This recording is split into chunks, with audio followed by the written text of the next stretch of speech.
I'm Matt McClure, and this is Currents. Could today finally be the day Republican senators say I do or I don't to same-sex marriage? The head of New York's conservative party does not hold his peace. And what do you get when you mix baseball and Catholic schools? Glee, of course.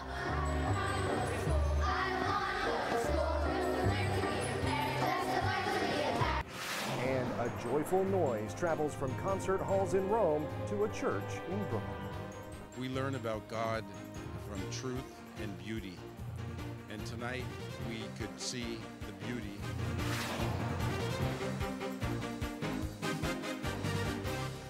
Well, good evening and thanks for joining us. Will they or won't they? For those of us who've been watching the flurry of activity by lawmakers in Albany, that remains the question. As of our taping of tonight's broadcast, the Republican-led New York State Senate has yet to officially announce any decision to bring Governor Andrew Cuomo's Marriage Equality Act to the Senate floor for a vote, though political insiders say a vote could come as soon as tonight or on Friday.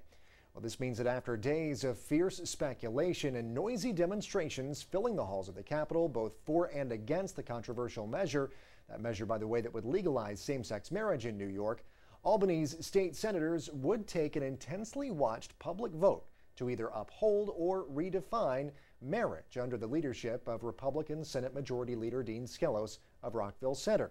And that means that all would happen before the week's end. Well, with the situation still shifting with every passing hour, speculation, like the shouts of those protesters at the Capitol, continue to fill the air in Albany, with some news outlets even claiming that the 31-31 deadlock in the Senate may actually have already been broken, paving the way for New York to become the sixth and largest state in the country to grant marriage licenses to same-sex couples, and also the first ever to do so through a Republican majority. Now, for a bit of political prognostication, I spoke earlier today by phone with Michael Long. He is the chairman of the Conservative Party of New York and a fierce advocate for traditional marriage. Mr. Long, thanks so much for joining us today here on Currents. Really appreciate your time. Pleasure to be with you, Matt. Well, first of all, tell me here as we begin the latest and kind of what you're hearing as to where things stand with the same-sex marriage bill. Well, the latest I hear is that it appears that there is going to be a vote at some point today. I know we're doing everything we can to hold off the possibility of losing the vote now. If it went on to 31-31, we hope they can't find the 32nd vote. Better than that, we hope that no vote winds up being taken. I know the conference in general, meaning the Republican Senate conference, the overwhelming members are not in favor of this bill hitting the floor, but it remains to be seen what will take place. Right. And does that fact, does it worry you? Does it anger you that this is looking like now it's going to come up for a vote, and that Republicans seem to be, if that does happen, kind of just ignoring the advice and the stand of the Conservative Party? Well, it's not only that I'm annoyed the fact that they're ignoring our advice and our position and the principles that they agreed to and accepted when they received our endorsement. So every one of these guys had our endorsement, including Senator McDonald, who clearly has broken his promise, Senator Lisi, another one from Rochester. And they not only knew how important this issue was, they voted in Roy McDonald's case, Senator McDonald, he voted to preserve traditional marriage when he was in the Assembly. He voted when he was first went into the Senate to preserve traditional marriage, as did Senator Lisi each and every time. You know, it's amazing. Those two individuals made a trip to the governor's office individually. And when they came to the governor's office, their minds were changed.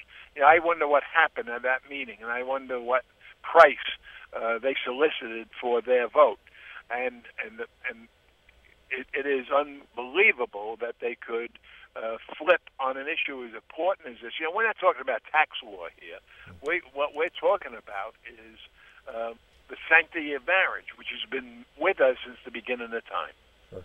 Well, and what do you make of these chapter amendments that are talked about and proposed as far as religious exemptions? Do you think that is something that's going to make any sort of difference in your view of the bill if it does in fact pass?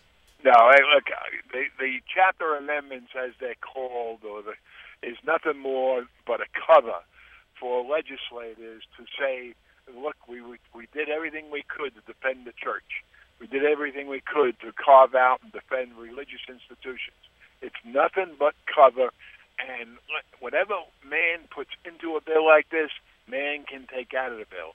And Matt, I just want to remind you, what will happen here, you will see, and we will see it for years to come if this bill passes, all these amendments that were put in, they will be challenged in the courts, and if you get the wrong judge, you get the liberal judge who has no love for religious institutions, the religious institutions are going to be defending themselves for decades to come when this bill passes, and if it passes. Sure. Now, why would then, of course, obviously you're very, very much against it, and you have said numerous times, you've said on our show here before as well, that your support is going to be taken away from those that you'd supported in the past if they vote in favor of this. So why are so many Republican senators, or at least a few of them anyway, willing to play what is essentially political roulette here? I wish, evidently they never believed what they were voting for. One of the possibilities, they never believed in what they were voting for in the past. They don't have a strong moral compass. And in all honesty, other offers seems to be more enticing to them than the Conservative Party endorsement, because they will not get the Conservative Party endorsement. That's all it's doing. Gotcha. Well, and last question here for you, Mr. Long. If this bill does pass, what will the Conservative Party do aside from just take away support from some lawmakers? Well, what it really means, it probably will mean a sea change. It's a good chance that the Republicans will lose support of the majority in the New York State Senate. And then we will take a good look at the bill, and maybe we will have to entertain and join with other groups and other people on a lawsuit to defend marriage. So we have to, we haven't reached that point yet. We haven't turned that page, but when we do turn that page, we will look at all options that we can look at. All right, Mike Long, the Conservative Party chairman for the state of New York. Thank you so much for taking some time out for us today. We really appreciate it, sir. Really appreciate being with you, and thanks a lot for the opportunity. Thank you. Well, stay with us. Strange bedfellows join the fight against a possible ban on circumcisions in San Francisco. We'll have that story and the rest of the day's headlines next.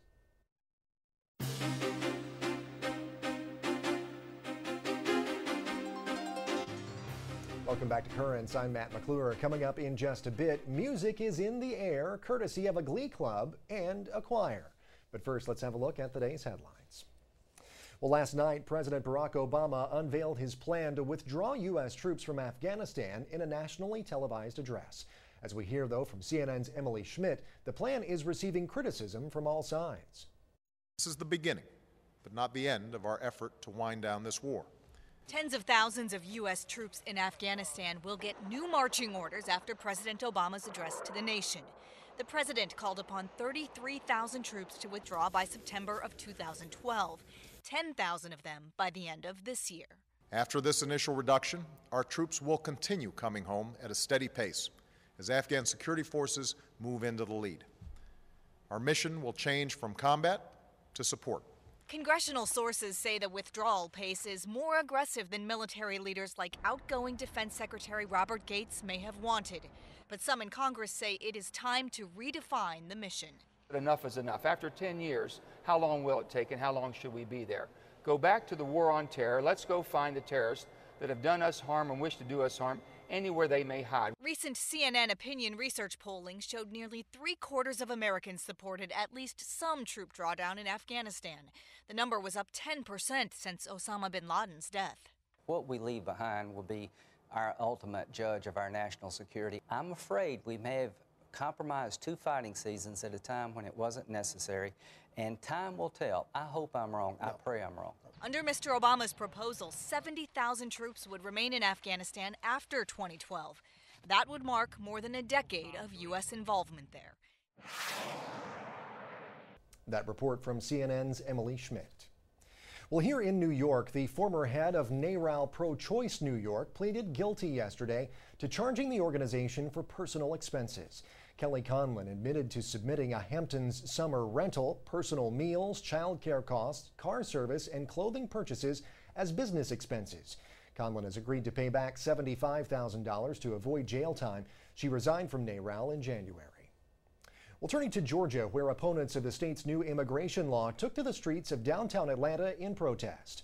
They're calling on Governor Nathan Deal to rescind the law, which gives police the power to ask criminal suspects about their immigration status.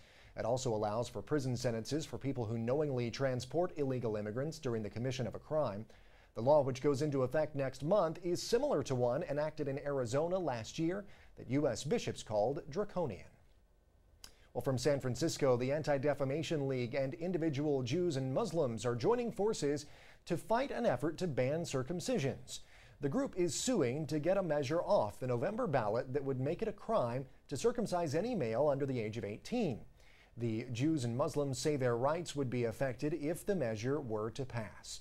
The Archbishop of San Francisco has also voiced his opposition to the proposal. In related news, Colorado has announced that it will end Medicaid coverage of routine circumcisions next month. Well, from the Netherlands, a politician has been acquitted of inciting contempt for Muslims. Geert Wilders was accused of inciting discrimination and hatred against Muslims in speeches, articles, and a film he made. A court ruled that Wilders' comments were denigrating but not illegal. This is not as much a victory for me as it is a victory for freedom of speech in the Netherlands. Fortunately, one is allowed to criticize Islam in the public debate, and you're not gagged in this public political debate. To be honest, it's a weight off my shoulders. Wilders would have faced up to 2 years in prison and fines of $26,000 for each charge against him if he had been found guilty. Well, China's state-controlled Catholic Church says there is an urgent need to fill 40 bishops' vacancies. A spokesman for the Chinese Patriotic Catholic Association tells the Xinhua news agency that the vacancies are causing difficulties in the handling of church affairs. The association is not in communion with Rome. The Catholic website UCA News says the next ordination of a bishop without Vatican approval could come within the next week. Closer to home, last night, Catholic Charities Brooklyn and Queens hosted Bishop Nicholas DiMarzio's annual Humanitarian Award Dinner. We sent our cameras to Chelsea Piers for the celebration. Please join me in welcoming to the podium tonight's recipient of the Bishop's Humanitarian Award, Mr. Richard Smythe. Tonight we're honoring Richard Smythe, and Richard is the Vice President for Real Estate Development for JetBlue Airlines. And why we're delighted to honor him is that JetBlue has been an important part of the economy of both boroughs, particularly Queens. We're the largest employer in the borough of Queens. We're very proud of that. We're very proud of our growth here. Our crew members, the majority of them come from this area. And so I think that was, to be able to give back to the community is something very important to us and very important to Catholic Charities. So I see that synergy between the two organizations. It's not just poverty for which people reach out to Catholic Charities. It is for the many professional services that we offer, services that are vital to people's well-being. Catholic Charities really is the right hand of charity. It does all of the social service needs of our people. It is an inspiration because it brings many volunteers to help others. So it really is a very important part of the life of the diocese. We give thanks and ask God's blessings on all the individuals and corporations who are supportive of the efforts of Catholic Charities, Brooklyn and Queens. We give thanks and ask God's blessings on all present for this celebration. The economy is down, so it's a real extra special commitment that people are making tonight, even in these tough times. And also, so many people are coming to our agency who never came before because they've lost jobs. They're not able to make ends meet, and they're really trying to work with us towards getting into a better place. So, and the demand is really overwhelming at this point. So the economy really affects both sides. And it is Surf's Up on Long Island, where this past weekend a parish in the Hamptons held a blessing of surfboards. St. Therese of Lisieux Parish in Montauk held a special service this past Sunday. After Mass, the pastor blessed surfboards on the parish's front lawn. According to one report, the idea for the blessing came from one of the church's parishioners who is a new surfer. I would need more than a blessing. I would need a lot of prayers if I were to take to a surfboard. Yes, I would. Stay with us. There's much more currents ahead. When we return, a Catholic school's glee club gets a stadium gig. Welcome back. Okay, I've got a bit of an admission to make here. As long as you promise not to get out the pitchforks and torches and come storming the studio once I say this. I am an unrepentant Atlanta Braves fan. What can I say? I grew up in Georgia. I basically had no choice. They're like the only team in the Southeast when I was growing up. I don't have to justify this. I'm a Braves fan, all right? Now, so with that confession out of the way, you must know that it pains me just to think of getting in the middle of the perpetual Mets versus Yankees debate right here in New York. The rivalry is just gigantic. It's unprecedented almost. But, you know, if you just so happen to be a fan of the New York Mets, last night finally gave you a reason to celebrate. And with the bases loaded and 2 out at the bottom of the 13th, Oakland reliever Brad Ziegler hit Justin Turner with his first pitch, forcing Lucas Duda in from third base. It was a walk-off hit by pitch, handing the Mets a 3-2 win. Yes, the Mets won, but the Mets' victory, no matter how creatively it was attained, was only one reason why people were celebrating in the stands last night. For another year, the New York Mets teamed up with City Catholic Schools to celebrate Catholic Schools Night at Citi Field. And the Glee Club singers of Most Precious Blood School in Long Island City, well, they got top billing with a once-in-a-lifetime chance to strike all the right notes just ahead of the big game. We actually put in a bid months and months ago to be able to sing here, and we were so thrilled on Friday to find out that it had finally come to fruition. Our Glee Club has been in existence for about 3 years now, and they've sang at so many other community events, but this is the hugest event that we've ever sang at.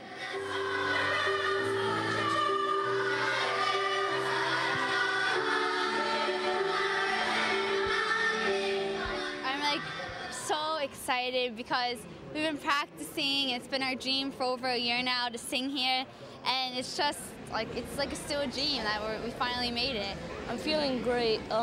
We're singing at Citi Field. It feels very good because we thank God that we were here. So it's gonna be fun now. I'm a little nervous because I don't want to mess up a little on the field because we worked a lot. So everybody's trying to be all right, but it's going to be a little nerve-wracking. I've been to Citi Field a lot. I went to my first Mets game when I was about 4. My whole family's huge Met fans, but I've never been on the field before, or just being that close to the players. It's so amazing. Because we actually saw the Mets, so it was pretty good. I like them most. Mets and Yankees, actually. Catholic Schools Night at Citi Field is part of a relationship that we have together. And so the Mets are very gracious to invite Catholic schools to the stadium 2 nights a year, one in the fall and one in the spring. And at that time, we sell tickets at our school for the game, and we are given part of the concession. It's a great opportunity for us to show our spirit. It's also a great opportunity for our schools to be showcased in public, because we talk about our schools, our success rate, and our high school graduation rates. And this is a good opportunity for some positive public relations.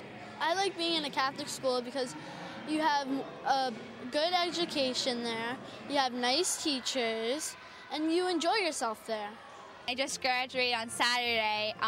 It's like a bittersweet feeling. It's happy I get to move on. It's also sad because I've been going to MPB for 10 years. It's like my second home, but this is a great way to finish off my 8th grade year. And it is actually a wish come true, you know, and everybody was really wishing up to the last minute. We thought we would not have the chance, but this time it's a very special one for us because we are here to sing, not only to watch.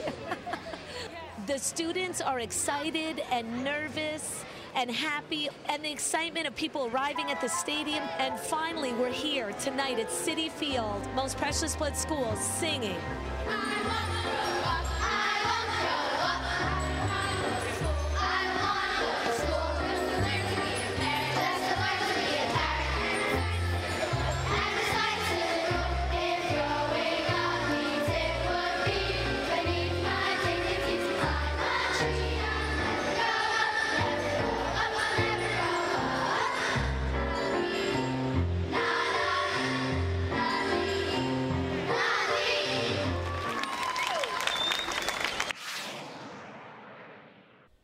It's so cool. They had the choreography down and everything. I tell you what, I think we talked to one kid there.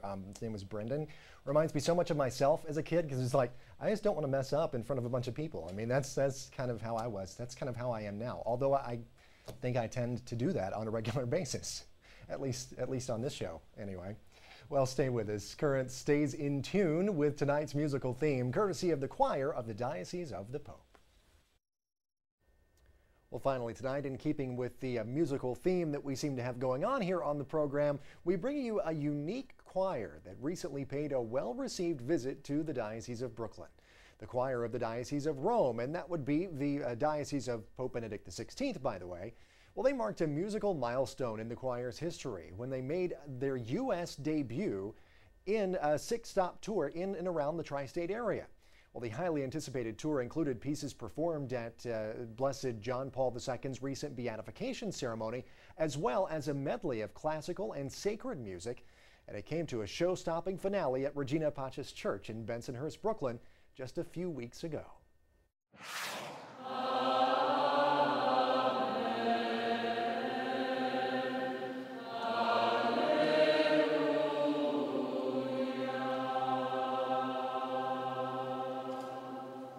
This choir is approximately 28, 29 years old, and they have been performing at all of the major functions in Rome. They have performed not only in Rome, but also in most of the European countries, and I'm happy to say that we're here at this church. The inspiration that we find tonight is beyond compare, and so my uninspiring words will end, so that you can be inspired by this music which lifts our minds and our hearts to God. This has been in the making for 2 years. Initially, the promoter, or the man who really subsidized this, who I know from New Jersey, asked me if I could figure out how we could do this, so I gave him some advice at the beginning. And today we've seen that they were in 6 concerts, and also here in Regina Pacis in Brooklyn.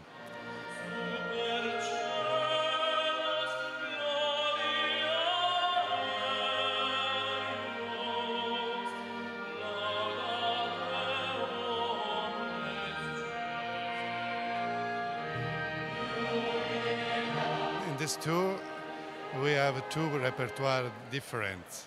In the auditorium, the Italian music and Italian tradition, popular music. But in the church, my music, sacred music, written for the liturgy in Rome, for the beatification of John Paul II, or for other occasions. My music is music, the emotion, spiritual emotion.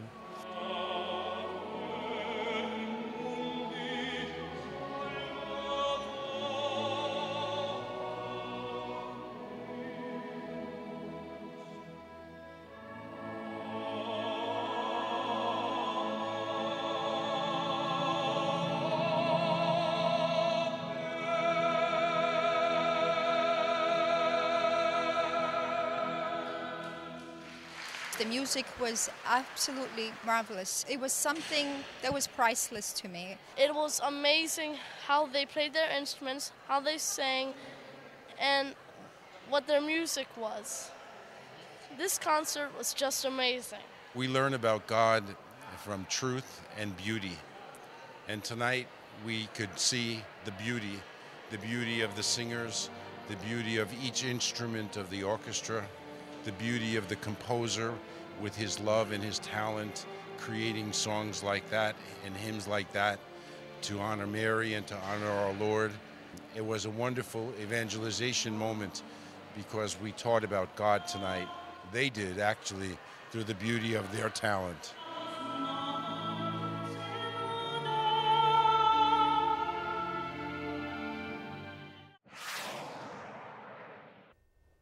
Absolutely beautiful, beautiful music there, and really glad here in the Brooklyn Diocese that the Pope's Choir got to come pay the very first visit not only to the U.S. but to the Brooklyn Diocese as well, and we're just glad that we got to be a big part of that. It's pretty cool, huh?